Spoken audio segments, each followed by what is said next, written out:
विजयमती माता जी की, जैन धर्म की जिनवानी माता की जय।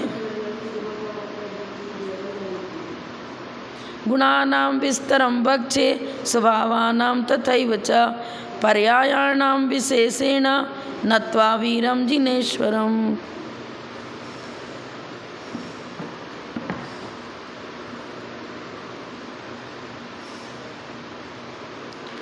सूत्र नंबर 176। असद्भूत व्यवहारेण उपचरित स्वभाव।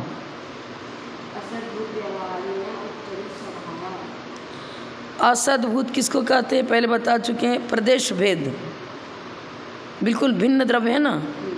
जैसे शरीर पौद्गलिक है, जीव चित्त चैतन्य से भिन्न द्रव्य है, तो ये असद्भूत लगेगा। पहले बता चुके हैं संश्लेष संबंध हो तो क्या बताते हैं, असद्भूत तो है लेकिन अनुपचरित असद्भूत व्यवहार नहीं। और पुत्र मित्र धन धान्य ये उपचरित असद्भूत व्यवहार नहीं। यहाँ पर सामान्य बता है असद्भूत व्यवहार नहीं की अपेक्षा उपचरित स्वभाव है। उपचरित स्वभाव मात्र जीव और पुद्गल में है। ये उपचरित स्वभाव की क्यों चर्चा करें, धर्म द्रव्य अधर्म द्रव्य आदि बंध को प्राप्त होते ही नहीं है, तो उनमें वैभाविक परिणमन ही नहीं होता, इसलिए उपचरित स्वभाव वहाँ लागू नहीं होगा। मात्र जीव और पुद्गल में ही विभाव रूप परिणति होती है, अशुद्ध पर्याय इन दो में ही पाई जाती है, इसलिए यहीं पर उपचरित स्वभाव का प्रयोग करेंगे। शेष द्रव्यों में उपचरित स्वभाव नहीं है। 21 स्वभाव में एक उपचरित स्वभाव बताया था ना। यह उपचरित भाव असद्भूत व्यवहार उपनय का विषय है। उपनय के ही दो भेद किए थे, अनुपचरित असद्भूत व्यवहार ने और उपचरित असद्भूत व्यवहार ने। फिर सद्भूत व्यवहार ने में भेद विवक्षा लेकर चर्चा करी थी। कंक्लूजन एक तरह से द्रव्याणाम तु यथारूपम तल्लोकेपि व्यवस्थितम।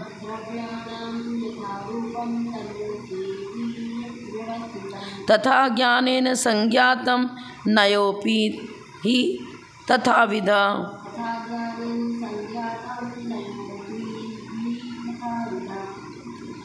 ज्ञान किसी द्रव्य की रचना स्वयमेव नहीं करता है। स्वयं स्वकी परिभाषा को हम ज्ञान के द्वारा बनाकर नहीं जानते हैं। वस्तु का स्वरूप जैसा है वैसा ही ज्ञान में झलकता है। दर्पण ने सामने वाली वस्तु के कलर का निर्माण, उसकी आकृति का निर्माण, उसके स्वरूप का निर्माण नहीं किया। ज्ञान भी दर्पणवत है, ज्ञान में झलकते हैं गेय पदार्थ। तो द्रव्याणाम तो यथारूपम, द्रव्य का जैसा स्वरूप है, तल लोके वह लोक में व्यवस्थित है। 6 द्रव्य 7 तत्व 9 पदार्थ जहाँ पाए जाते हैं, जहाँ उनकी 6 द्रव्यों का अस्तित्व है, उसे हम लोक कहते हैं। प्रत्येक द्रव्य अपने अपने स्वरूप को लिए हुए है, उसका स्वरूप अनादि अनिधन होता है, उसमें कोई ज्ञान उसकी रचना नहीं करता है, स्वरूप की रचना नहीं करता है। क्या बता रहे हैं, द्रव्यों का जिस प्रकार का स्वरूप है वह लोक में व्यवस्थित है। अनादि काल से जीव का स्वरूप चैतन्य स्वरूप ही रहा। लक्षण विशेष लक्षण सामान्य विशेषात्मक वस्तु है, यह चर्चा अनादि अनिधन है और यह उनका स्वरूप ही है। अब जैसा स्वरूप है, पदार्थ जैसा रखा है वैसे दर्पण में झलकता है, तो ज्ञान में भी जैसा वस्तु का स्वरूप वैसे तो झलका। ज्ञान से उसी प्रकार जाना जाता है जैसा उसका स्वरूप व्यवस्थित है। जैसा वस्तु का स्वरूप है ज्ञान उसी प्रकार से उसको जानता है, और नय भी उसी प्रकार जानता है। प्रमाण सम्यक ज्ञान को प्रमाण कहते हैं, और प्रमाण के द्वारा गृहीत वस्तु को ही भेद विवक्षा करके जो हमें बताता है, भेद माने एक को मुख्य अन्य को गौण करके जो वस्तु स्वरूप का निरूपण करता है उसे नय कहते हैं। पर नय कोई अलग से चीज़ नहीं है, प्रमाण के द्वारा गृहीत विषय को ही इनलार्ज करता है कौन नय, भेद विवक्षा पूर्वक, और उसको क्या कहेंगे मुख्य और गौण करके कथन करता है। लिख रहे हैं क्या, प्रमाण नैरधिगमः। सूत्र के अनुसार जिस प्रकार ज्ञान से पदार्थ का बोध होता है उसी प्रकार नय से भी बोध होता है। नए अन्य को गौण कर देगा, एक धर्म को मुख्य करके उसकी चर्चा करेगा, लेकिन अन्य का निष्कासन नहीं करता है। स्वरूप तो वैसा ही है, लेकिन उस स्वरूप की व्याख्या करते समय चूंकि शब्द एक बार में सभी धर्मों का कथन नहीं कर सकता, शब्दों के द्वारा सभी धर्मों का एक साथ कथन नहीं हो सकता है, तो कथन करते समय मुख्यता और गौणता होगी। स्वरूप में न मुख्यता है न गौणता है, स्वरूप में मुख्यता गौणता नहीं है। कथन करते समय वो शब्दों में वो ताकत नहीं है, कोई भी ऐसी भाषा नहीं है, शब्द नहीं है जो सारे धर्मों का एक साथ कथन कर सके। इसलिए कथन करते समय मुख्यता और गौणता करके वस्तु स्वरूप का निरूपण होता है। स्वरूप तो न गौण है न मुख्य है। हम द्रव्यार्थिक नय के विषय को भी सर्वथा मुख्य नहीं कह सकते, पर्यार्थिक नय के विषय को भी सर्वथा मुख्य नहीं कह सकते, क्योंकि द्रव्य की परिभाषा तो गुण पर्यावत द्रव्य में, दोनों ही वस्तु का स्वरूप है। पर्याय के बिना द्रव्य की चर्चा नहीं, गुण के बिना द्रव्य की चर्चा नहीं, गुण और पर्यायों के बिना वस्तु स्वरूप का निरूपण होगा ही नहीं, कि गुण और पर्याय दोनों ही वस्तु का स्वरूप है। स्वरूप में मुख्यता गौणता नहीं होती है, कथन प्रणाली में मुख्यता और गौणता होगी। अब प्रमाण का कथन कर रहे हैं। प्रमाण किसे कहते? प्रमाण का लक्षण। सकल वस्तु ग्राहकम प्रमाण प्रमीयते परिच्छिद्यते वस्तु तत्वम येन ज्ञानेन तत्प्रमाणम।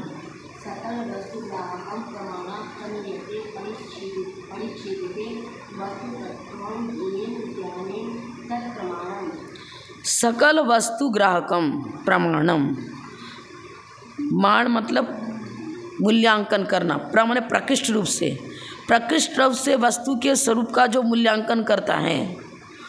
तो वस्तु का स्वरूप कैसा? अनेक धर्मात्मक। जब वस्तु अनेक धर्मात्मक है तो प्रमाण का विषय भी वो अनेक धर्मात्मक पदार्थ ही बनेगा। सकल वस्तु ग्राह, सकल में अनेक धर्मात्मक वस्तु, जो अनेक धर्मात्मक वस्तु का ग्राहक है उसे हम प्रमाण कहते हैं। सामान्य विशेषात्मक वस्तु, सकल से सामान्य धर्म विशेष धर्म, दोनों धर्म की चर्चा सकल में आ गई। वस्तु कैसा है? सामान्य विशेषात्मक। सामान्य धर्म और विशेष धर्म, उन दोनों धर्मों को लिए ही वस्तु है, अकेला सामान्य रूपी वस्तु नहीं, अकेला विशेष रूपी वस्तु नहीं। तो सामान्य विशेषात्मक जो पदार्थ है उस पदार्थ को ग्रहण करने वाला ग्राहक प्रमाण होता है। सम्यक ज्ञानम प्रमाणम। मध्य ज्ञान, शुद्ध ज्ञान, अवधि ज्ञान, मना परे ज्ञान, केवल ज्ञान सभी सम्यक ज्ञान हैं। ये वस्तु स्वरूप को गौण मुख्य नहीं करते हैं।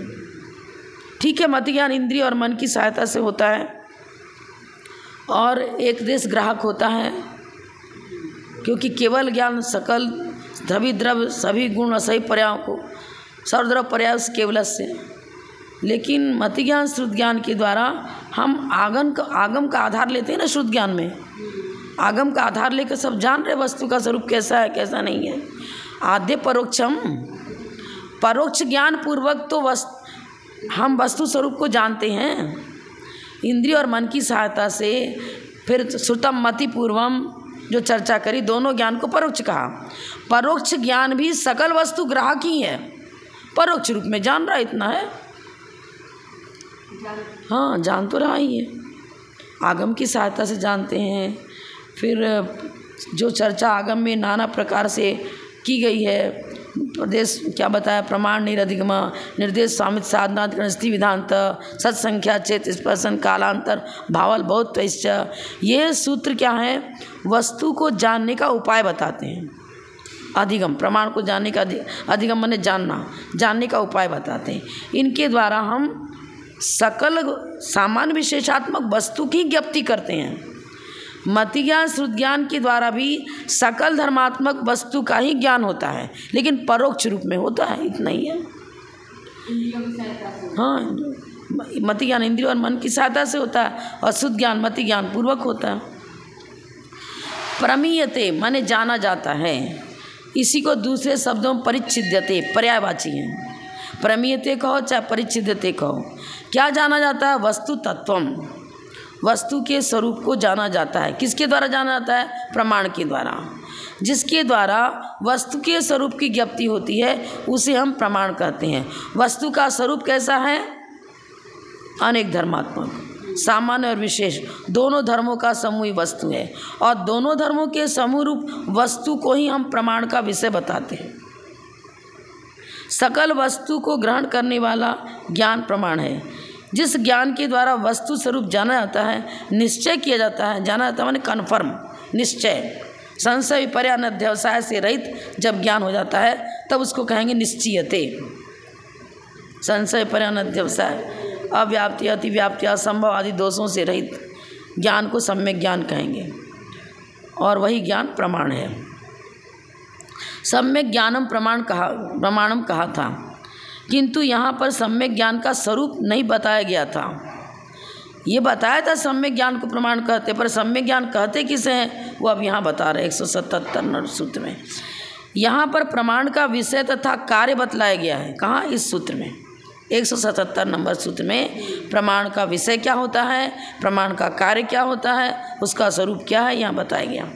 प्रमाण का विषय सकल वस्तु है, अर्थात वस्तु का पूर्ण अंश। सकल वस्तु माने पूर्ण अंश। पूर्ण अंश किसको कहेंगे? सामान्य और विशेष दोनों धर्मों का संग्रह, वही पूर्ण हुआ। माने गुण पर्यावत द्रव्यम, गुण और पर्याय का समूह द्रव्य है, उसी को पूर्ण अंश कहेंगे। मात्र गुणों को ले लिया तो पूर्ण अंश कहाँ हुआ? गुण और पर्याय दोनों का समूह लेंगे तब वो द्रव्य की पूर्णतः चर्चा हुई, क्योंकि द्रव्य के अंदर दोनों धर्म मौजूद हैं। पर्यार्थिक नय का विषय रूप धर्म भी मौजूद है और द्रव्यार्थिक नय का विषय रूप धर्म भी मौजूद है। काल भेद पूर्वक पर्यार्थिक नय अवतरित होता है, और जब तक काल भेद नहीं होता तब तक वो द्रव्यार्थिक नय है। नैगम संग्रह व्यवहार को द्रव्यार्थिक नय का विषय कहा, और नैगम व्यवहार ऋजु सूत्र शब्द समाविरूढ़ और एवं भूत, ये पर्यार्थिक नय है। पर्यार्थिक नय का तब परिणमन, परिणमन किस में होता है? द्रव्य में ही हो रहा है, उनके गुणों में ही हो रहा है। जिस समय हम नेत्रेंद्रिय से जानने का काम कर रहे हैं उस समय कर्णेंद्रिय से जानने का काम नहीं कर सकते। पर्यार्थिक नहीं तो बताएगा। अर्थ क्रिया एक समय में एक रूप ही होगी। जीव में जानने देखने की शक्ति है, लेकिन जब तक वो छद्मस्त अवस्था है तब तक उसका उपयोग एक तरफ केंद्रित होगा। नेत्रेंद्रिय का प्रयोग कर रहा है तो उसका प्रयोगात्मक ज्ञान नेत्रेंद्रिय संबंधी है। क्षोभसम में सारी शक्तियाँ मौजूद हैं। कालभेद पड़ रहा है ना, जानने देखने में कालभेद पड़ता है हमारा, तो जब तक छद्मस्त अवस्था है तब तक। तो पर्यार्थिक नहीं, ये भी उस वस्तु के स्वरूप का निरूपण कर रहा है, पर छद्मस्त अवस्था में छावसमिक ज्ञान है। अब वो छावसमिक ज्ञान की पर्याय क्या है? ज्ञान गुण की पर्याय है ना छावसमिक। तो पर्यार्थिक नय का विषय भी तो वस्तु के स्वरूप में ही घटित होगा। वस्तु के स्वरूप में दोनों नय मौजूद हैं, द्रव्यार्थिक नय का विषय भी और पर्यार्थिक नय का विषय भी, दोनों। जब भी तो सकल शब्द का प्रयोग किया ना, पूर्ण अंश। प्रमाण का विषय सकल वस्तु है, अर्थात वस्तु का पूर्ण अंश है, और नय का विषय विकल वस्तु अर्थात वस्तु का एक अंश है, क्योंकि एक अंश को मुख्य करके कथन करता है, अन्य को गौण कर देता है। वचन प्रणाली को नय कहते हैं। वस्तु अनेक धर्म है, लेकिन वचन प्रणाली जब चालू होगी तो वह एक को मुख्य करेगा, अन्य को गौण करेगा। अर्पिता नर्पित सिद्धे, अर्थात सकलादेश प्रमाण। देखो, सकलादेश मैंने सभी धर्मों का पुंज प्रमाण। प्रमाण जो है ना वो ज्ञान है, ज्ञान अनुभवात्मक होता है। और नय को लेंगे ना तो नय वचनात्मक है। अब नय क्या है? ज्ञान एक तरह से देखो ना तो नय के द्वारा हम जानना देखना करते हैं। तो भाव निक्षेप के चर्चा करेंगे और द्रव्य निक्षेप के मतलब क्या निक्षेप नहीं लेंगे वहाँ पर, ये लेंगे श्रुत ज्ञान दो प्रकार का है। देखो, श्रुत ज्ञान दो प्रकार का है, द्रव्यश्रुत और भावश्रुत। भावश्रुत ज्ञानात्मक है, अनुभवात्मक है, लेकिन जैसा अनुभव किया उसका जब हम प्रतिपादन करना चाहते हैं तो शब्दों के द्वारा प्रतिपादन करते हैं। उन्हीं धर्मों का जैसा जाना, वस्तु के स्वरूप को हम जैसा जानते हैं उस जाने हुए विषय को वचनों के द्वारा प्रतिपादित करते हैं, तो वचनात्मक श्रुत ज्ञान हो गया। अब नए भी इसी प्रकार दो लाना पड़ेगा, एक वचनात्मक एक ज्ञानात्मक। तो ज्ञानात्मक नए क्या बताएंगे? अंश, प्रमाण के द्वारा जाने हुए पदार्थ को अंशांश में अनुभव करना, अंशांश में अनुभव करना, तो उसको क्या कहेंगे? ज्ञान है। और वचन वचनात्मक हो गया, वो तो वचन रूप हो गया, द्रव्य शुद्ध का विषय हो गया। शुद्ध ज्ञान प्रमाणभूत है। अब शुद्ध ज्ञान के दो भेद किए, ज्ञान रूप और मतलब द्रव्य शुद्ध और भाव शुद्ध। भाव शुद्ध ज्ञानात्मक है, द्रव्य शुद्ध वचनात्मक है। अब ये दो अंश अंश रूप में हो गया ना, तो इसलिए तो नए को विकलादेश कहा। नए अंश को जान पाता है, पूर्ण अंशी को नहीं जानता। वो अंशी तो है अनेक धर्मात्मक, तो उसके अनेक धर्मों का एक साथ कथन नयों के द्वारा होता नहीं है, तो सारे धर्मों को गौण कर देता है और उसमें से किसी एक को मुख्य बनाएगा, एक धर्म को मुख्य बनाएगा, अन्य को गौण कर देगा। इसीलिए इसका नाम विकल रखा। विकलात्मक है। नए विकलादेशो नया और सकलादेशो प्रमाण। प्रमाण सकलादेश है क्योंकि इस वहाँ पर भेद प्रभेद नहीं करते, गौण मुख्य नहीं करते हैं, अनुभवात्मक। अनुभव में जब आप तपस्या सम्राट आचार्य समनेश्वर महाराज के कर्तृत्व व्यक्तित्व को आप पहले से जाने हुए हो, अनुभव में आ रहा है, तो उनका सारे गुण अनुभवात्मक बन सकते हैं, लेकिन वचनात्मक नहीं सारे गुण एक साथ बनेंगे। कथन क्रम से किसी एक एक का करेंगे। अनुभव में आप सम्यक शिखर का पूरा वो विशुद्धि प्राप्त हो रही, हम सम्यक शिखर पर विराजमान हैं और ऊर्जा आपको एक साथ अनुभव में आ रही है, लेकिन एक एक टोक की चर्चा करोगे तो, और क्रम से आप अब हम यहाँ पहुँच गए, अब हम यहाँ पहुँच गए, चिंतन कर रहे हो, तो भेद पूर्वक हो गया ना। अभेद रूप हुआ प्रमाण और भेद रूप हुआ नय, ये समझ लो आप। अभेद रूप में कचौड़ी खा रहे हो, इमरती खा रहे हो, अभेद रूप में उसका अनुभव कर रहे हैं हम। लेकिन किसी ने पूछा बताना इसमें मीठा ठीक है क्या, ज़्यादा तो नहीं है, कम तो नहीं है, कच्चा है, कुछ पका सा कुछ अधकच्चा रह गया है क्या। अब एक एक की चर्चा करेंगे तो वो भेद विवक्षा हो गई। अब भेद विवक्षा जहाँ चालू होगी वहाँ पर क्या हो जाएगा? नय हो जाएगा। अंश हो गया ना, भेद मन अंश। अंशी में सभी धर्मों का समूह आ जाता है और अंश में उसका एक धर्म गौणता मुख्यता को लेते हुए, गौणता मुख्यता को लेकर होगा। द्रव्यश्रुत की अपेक्षा से जब हम चर्चा करते हैं तो वचनों के द्वारा प्रतिपादन होता है। अब नए वचनों के द्वारा प्रतिपादन करेगा तो अन्य को गौण करेगा, एक को मुख्य करेगा। अब प्रमाण ज्ञानात्मक है, अनुभवात्मक है। अनुभव में सकलादेश आएगा, प्रतिपादन में विकलादेश आ जाएगा। अब आपको नए क्या ज्ञानात्मक नहीं है क्या? नए भी ज्ञानात्मक है, लेकिन अंश रूप में वो अपने वस्तु के स्वरूप को जानता है। अंश रूप में जब जानने का काम हो तो नए, और सकलांश में जानने का काम हो तो प्रमाण। नए भी तो जानने का ही काम कर रहा है, बता ही तो रहा है ना।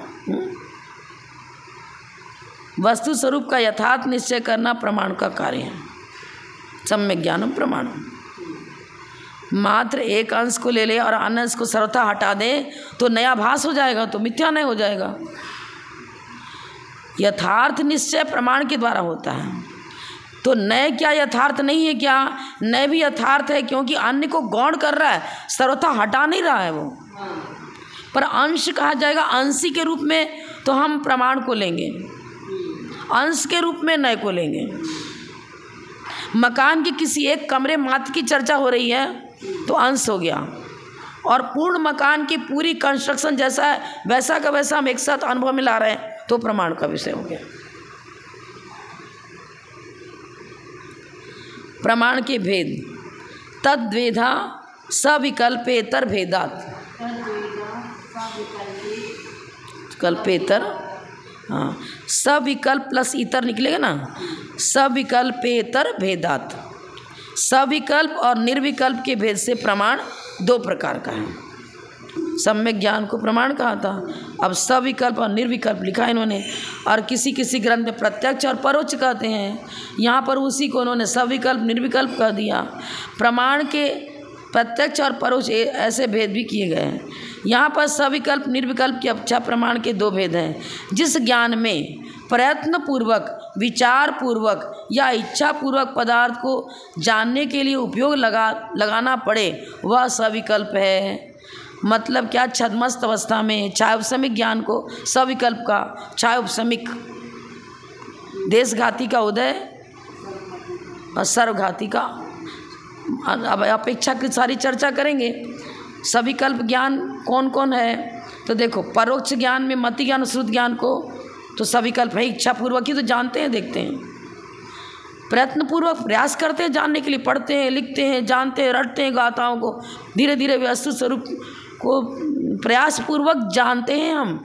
एक तुरंत का बच्चा उत्पन्न हुआ बालक, उसका ज्ञान, फिर वही बालक अपने ज्ञान को वृद्धिंगत करता है, प्रयत्न पूर्वक पढ़ाई करता है, क्लास अटेंड करता है, शिक्षक की सहायता से वस्तु स्वरूप को जानता है। तो क्या लिख रहा है, प्रयत्न पूर्वक, विचार पूर्वक, इच्छा पूर्वक पदार्थ को जानने के लिए उपयोग लगाना पड़ता है। हमें अपना उपयोग लगाना पड़ता है ना। किसी ने पूछा बताओ कुंतुनाथ भगवान की टोक कहाँ है, तो हम देखे हुए जाने, तो हम अपना उपयोग फिर वहाँ लगाते हैं, तब प्रयत्न करते हैं ना। उपयोग लगाना पड़ता है, इच्छा पूर्वक, प्रयत्न पूर्वक।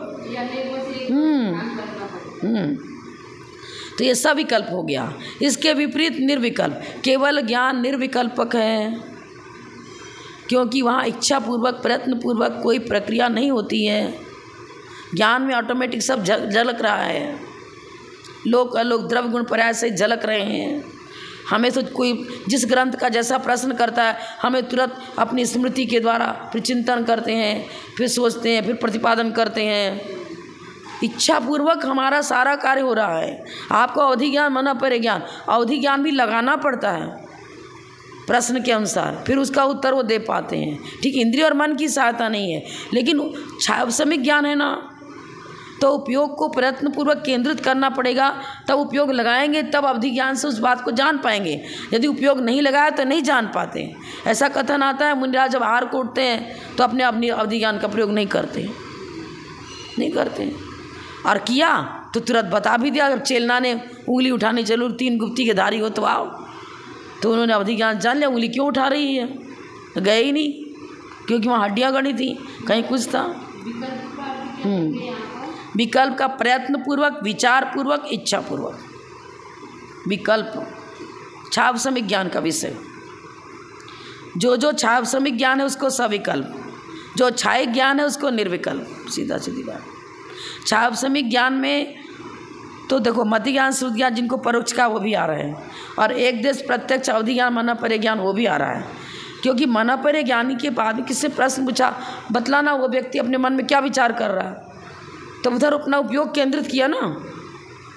इंद्रिय और मन की सहायता तो नहीं है, लेकिन उनको मनपरे ज्ञानावरण कर्म का क्षोभसम है, और जितना क्षोभसम है उसके पास ही जान पाएंगे। ऋजुमति मनपरे ज्ञानी सरलता से विचारे हुए पदार्थ को ही जान पाते हैं, लेकिन विपुलमति वाले कुटिल विचारों को और सरल विचारों को, दूसरे के मन में स्थित कुटिल विचार अर्थात सरल विचार, दोनों को जान लेते हैं। क्षोभसम के अनुसार भेद विवक्षा हो गई ना, कितने को जान पा रहे, कितने को नहीं जान पा रहे। उनका क्षोभसमिक ज्ञान की शक्तियों की भी चर्चा आ गई, और फिर उनको उपयोग केंद्रित करना पड़ता है, विचार पूर्वक प्रयत्न करना पड़ता है। हाँ, उपयोग स्थिर किया तब जान पा रहे हैं। आपका उपयोग, हमारा उपयोग अभी इधर लगा हुआ है, तो अन्य सारे ज्ञान गौण रूप में अंदर बैठे हुए हैं, उपयोग सब में थोड़ी जा रहा है। उपयोग तो एक तरफ ही जाएगा ना। 5 इंद्रियों को हम उपयोगात्मक एक साथ नहीं बना पाते हैं, और जितने जितने पदार्थ को आज तक हम जान पाए हैं, जाने हुए हैं, सभी तरफ मेरा उपयोग एक साथ है क्या? छद्मस्त एक तरफ ही उपयोग होगा। इंद्रियां 5 है, 5 इंद्रियों के तरफ भी हमारा एक साथ उपयोग नहीं होता है, क्रमिक होगा, काल भेद पूर्वक होगा। ये चीज़ है। यहाँ तक न्याय ग्रंथों में लिखा है, पापड़ खा रहा है, जिस समय कुड़कुड़ आवाज़ सुनने में उसका मन लगा, उस समय कुड़कुड़ आवाज़ सुनाई पड़ेगी, स्वाद का अनुभव नहीं होगा। अब जब स्वाद का अनुभव करता है, उस समय कुड़कुड़ आवाज़ सुनाई नहीं पड़ेगा। वो अब मोबाइल से कोई बात करते रहते हैं, तो जिससे बात कर रहे हैं उसके शब्द को सुनने में उपयोग लगा है, दूसरा बीच में कुछ आके बोल गया, कह गया, कुछ सुना ही नहीं, उपयोग तो एक ही तरफ लगेगा ना, एक ही तरफ केंद्रित होगा। है कर्णेंद्रिय का विषय, लेकिन उसका उपयोग किसी एक विषय विशेष में केंद्रित है, तो अन्य विषय को कैसे उसमें कैचअप करेगा, नहीं कर पाता है। शतावधानी सहस्त्रावधानी की चर्चा आती है, उसमें भी सूक्ष्म समय भेद पड़ता है। मेमोरी पावर अच्छी है, ग्रास्पिंग पावर अच्छी है, तो वो क्रम है, समय भेद पड़ रहा है। लेकिन हम कहते देखो शतावधानी 100 व्यक्तियों की बात को एक साथ सुन लिया, एक साथ कोई नहीं सुना। वहाँ पर राजवार्तिक में उदाहरण दिया है, 100 पान को एक साथ रख दिया गट्टी बना करके और तेज़ी से सुई डाला उसके अंदर। पैनी थी सुई भी, उसकी नोक बहुत पैनी थी और डालते ही तुरंत नीचे आ गई, लेकिन सुई क्रम से ही घुसी थी, एक एक पान में क्रम से घुसी, समय भेद लगा। हम समय भेद अति सूक्ष्म होता है, उसको पकड़ नहीं पाते।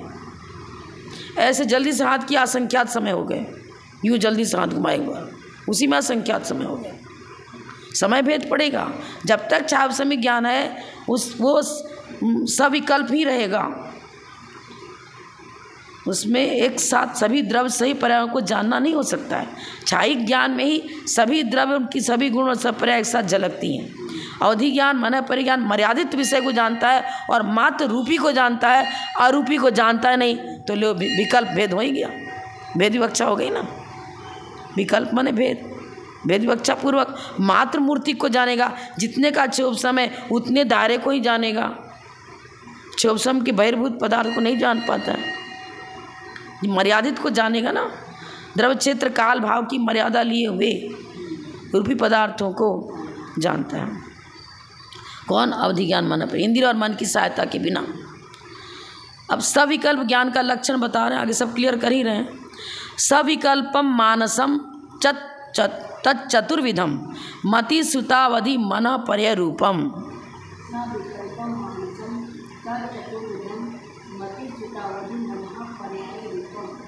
देखो सविकल्प छावसमिक ज्ञान की चर्चा आ गई ना। छावसमिक ज्ञान 4 हैं, मति ज्ञान, श्रुति ज्ञान, अवधि ज्ञान, मना परे ज्ञान। मर्यादित पदार्थ को जानते हैं। सविकल्प हैं, मानस हमारे मन में हुआ, हम इस चीज़ को जानना चाहिए, इसके प्रश्न के अनुसार मुझे सही उत्तर देना चाहिए। मानस इंद्रिय और मन की सहायता से मति ज्ञान होता है।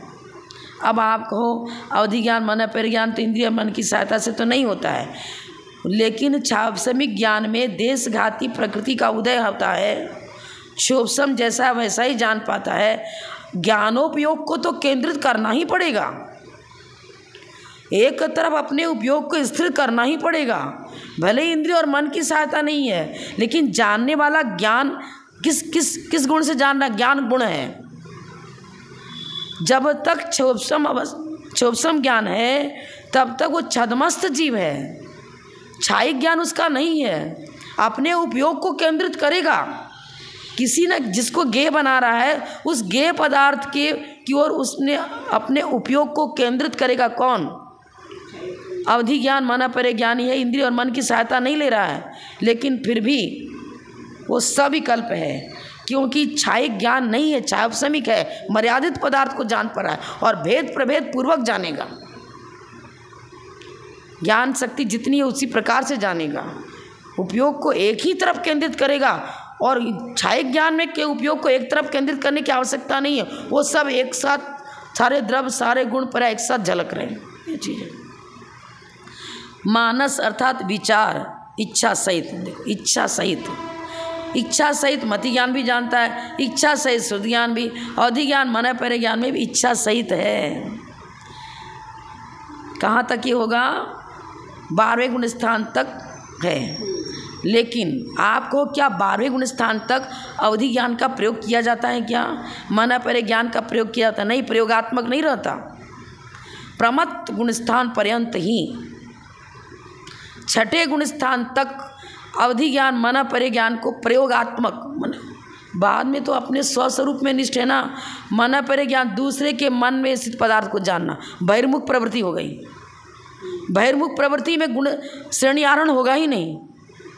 अंतर्मुख प्रवृत्ति स्वस्वरूप में स्थिर है, पर द्रव्यंते भिन्न आप में रुचि सम्यक बना। छायिक सम्यक की चर्चा ही वैसी बता रहे, तो छायिक चारित्र में भी तो यही तो लेना पड़ेगा, छपना करने में लगा है। बहिर्मुख प्रवृत्ति करेगा तो शुभोपयोग की भूमिका हो गई। शुभोपयोग की भूमिका के मौजूदगी में अवधि ज्ञान मन परे ज्ञान प्रयोगात्मक होता है। मन परे ज्ञान का क्षोभसम तो है 12वें तक, और अधिज्ञान आवरण कर्म का क्षोभसम बार क्षोभसम है, लेकिन प्रयोग नहीं करते। प्रयोग करेंगे तो शुभोपयोग की भूमिका हो जाएगी। बहिर्मुख प्रवृत्ति हो रही है ना। ध्यान में मुनिराज बैठे हैं, श्रेणी आरोहण कर रहे हैं, उनसे कोई आके पूछ रहा है भाई बताना कि अमुक व्यक्ति कैसा है, बड़ा दुर्जन है, उसके मन में तो कुछ कुटिलता चल रही है, वो सुन ही नहीं रहे, इंद्रियों का प्रयोग ही नहीं कर रहे, प्रश्न ही नहीं सुना। पहले तो प्रश्न सुनेंगे कान से, सुना मति ज्ञान के द्वारा, अब दूसरे के मन में क्या हो तो इंद्रिय का विषय बनेगा नहीं। फिर अवधि ज्ञान आवरण कर्म का क्षोभसम, मन अपरे ज्ञान का क्षोभसम, ये लागू करना पड़ेगा।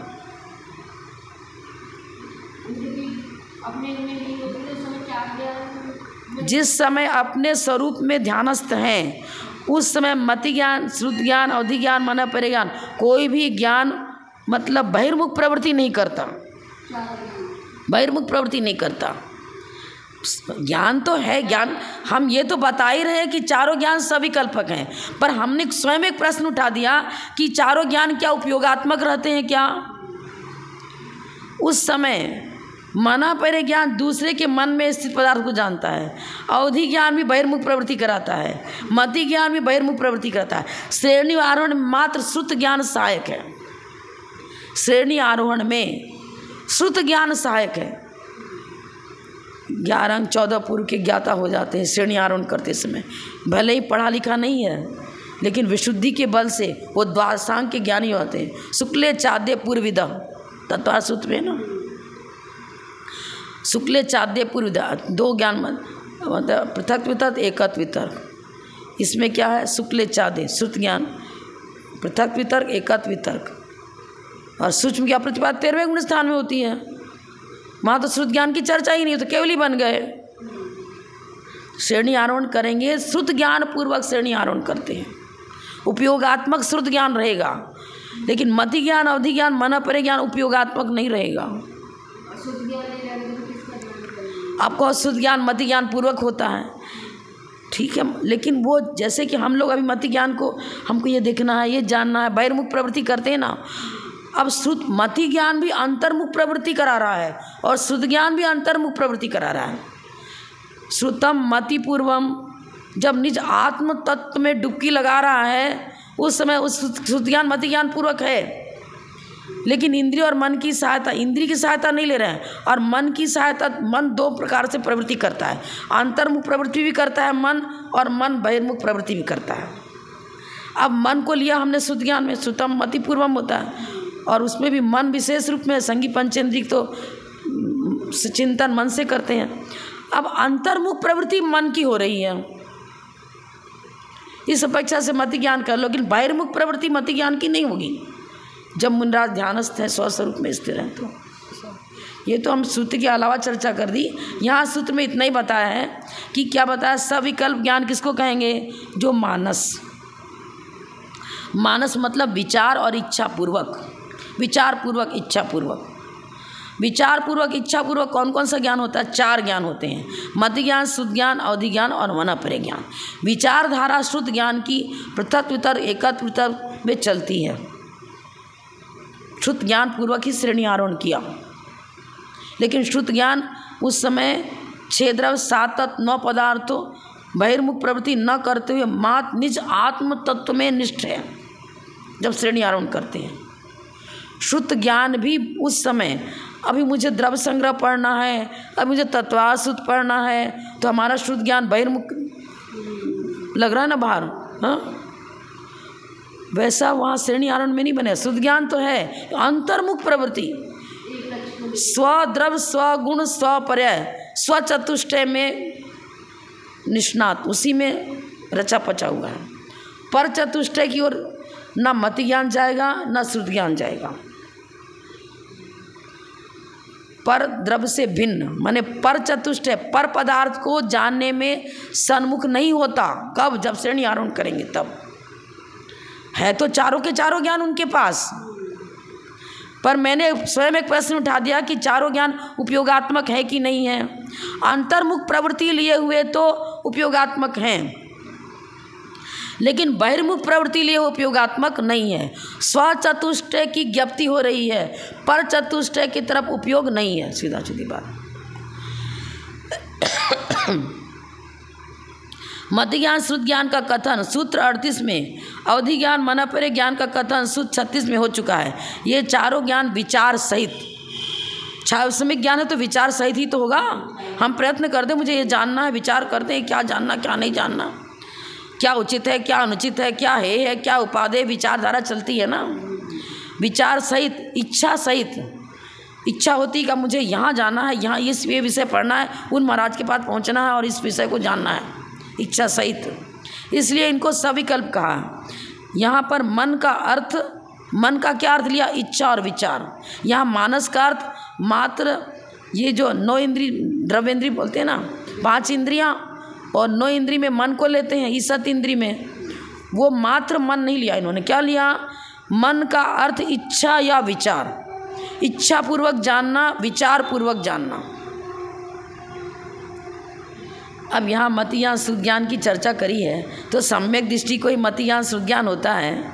एक इंद्री 2 इंद्री को तो कुमति कहेंगे, सम्यक दर्शन किया वो तो कुमति और कुश्रुत माना जाएगा। यहाँ मति ज्ञान श्रुत ज्ञान संगी पंचेंद्रिय है ना, तो इच्छा तो रहेगी। अब आप कहो मति ज्ञान तो मतलब एक इंद्री को क्या इच्छा नहीं होती है? स्पर्शन इंद्री संबंधी 2 इंद्रिय है तो स्पर्शन रसना रसने, उसका उपयोग 2 इंद्रियों की सहायता से प्रवृत्ति करेगा। यदि 2 इंद्रिय जीव है तो 3 इंद्रिय जीव है तो स्पर्शन रसना ग्रहण, 3 इंद्रियों की सहायता से उसका उपयोग प्रवृत्ति करेगा। पर मिथ्यात्व सहित है। यहाँ पर मति ज्ञान श्रुत ज्ञान अवधि ज्ञान इनकी चर्चा करी है, सम्यक ज्ञान की चर्चा कर रहे हैं ना। सम्यक ज्ञान तो संगी पंचेंद्री को होगा, विकलेंद्री को सम्यक ज्ञान नहीं होता। समय हो चुका। जब बोलो परम पूज्य अपठम गणनीय हरि का रत्न श्री स्वामी जयमती माता जी की जय।